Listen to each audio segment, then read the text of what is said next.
Hey guys, welcome back to Judo Highlights.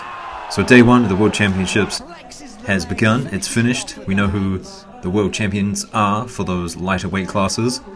We'll have a look at some ippons, the results. I do have some videos on the World Champions right now, so go check those out in detail if you want to see those. Now, there was a little bit of confusion yesterday. JUDOTV, you can get a subscription for the whole year using my code. It's not just for the World Championships. I think they have that option, but the best bang for your buck is just to go for the yearly subscription, so you can watch everything. That's what I do. But anyway, let's get into it. So we're going to start with some upsets, and this was probably the biggest one. So Yang, in golden score, he was really trying hard in the newaza to get things done, but just didn't.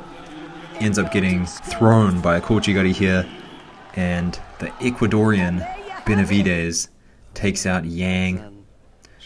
Bliev, and this is not an upset, Bliev, a very good judoka, takes out Lee. So if you're wondering what happened to Lee, he gets counted here.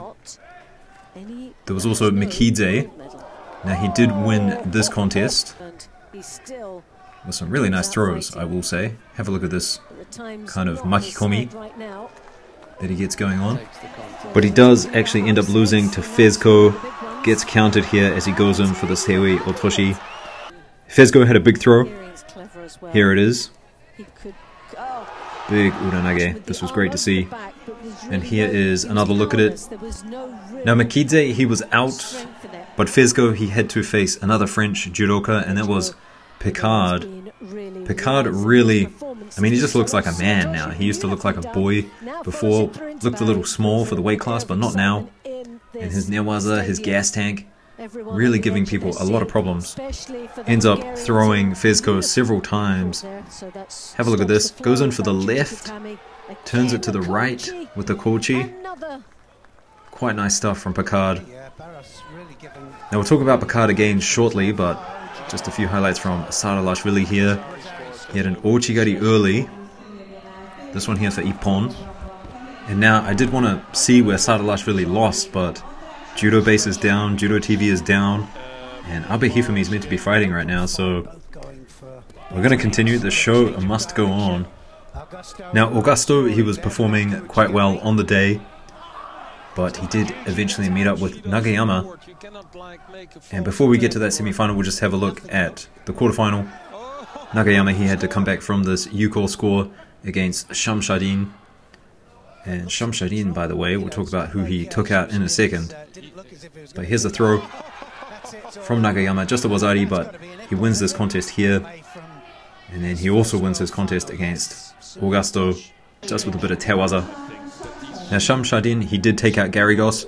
I forgot to mention that earlier, but this was a very short contest. Gets thrown for ippon. And I did say in my predictions that Garrigos, he's not on form right now, and so I think this was to be expected.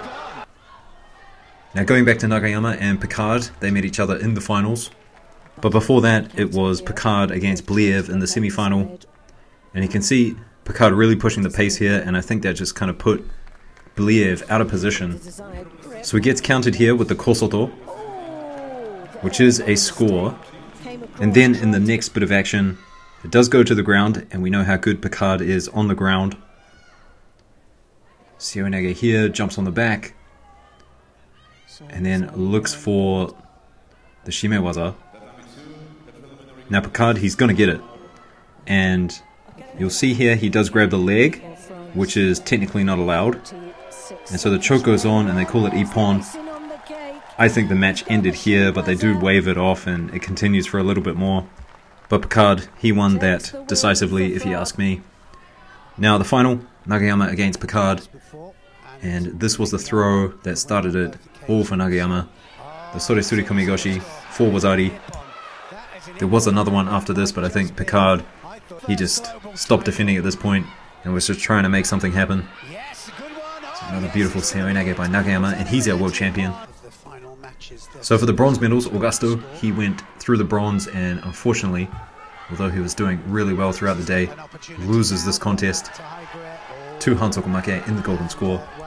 And it does look like he is a little bit injured, so that's unfortunate, but it was a valiant effort by him. Now Bliev, he wins his bronze medal, in the newaza, ends up passing the legs here, and then ends up in a reverse kesagatame. And it is quite well done, to be honest, from Bliev. Have a look at this. And then Andarashi, he does well to try to get out, but Bliev just one step ahead of him. Now the other bronze medal, it was Sham Sardine in the bronze medal contest. I thought he was going to win this one, but ended up getting thrown by this insane kataguruma by Andarashi. Have a look at this. So we'll move on now and we'll talk about under 48. Now Koga, she gets a good score here in the quarterfinal, but she does actually lose this contest. Gets 3 shidos, and some people were commenting that this third shido came a little bit quickly. So here she gets a kochi, and then in the next exchange she drops, and it does look like a little bit of a slip. And here comes the third shido. So it's a bit unfortunate. They do this at the World Championships. The first couple of days they just seem really strict, and then they loosen up. It's weird. But anyway, Scuto, she was the lady of the day. Lots of scores, lots of good judo. Had probably one of the biggest ippons of the day. And here it is. And against Bukli, of all people, to throw Bukli like this is pretty extraordinary. Now Koga also took out Bukli in the bronze medal contest, and Martinez also won her bronze medal through Shido. I'll see you guys tomorrow for day 2. Peace.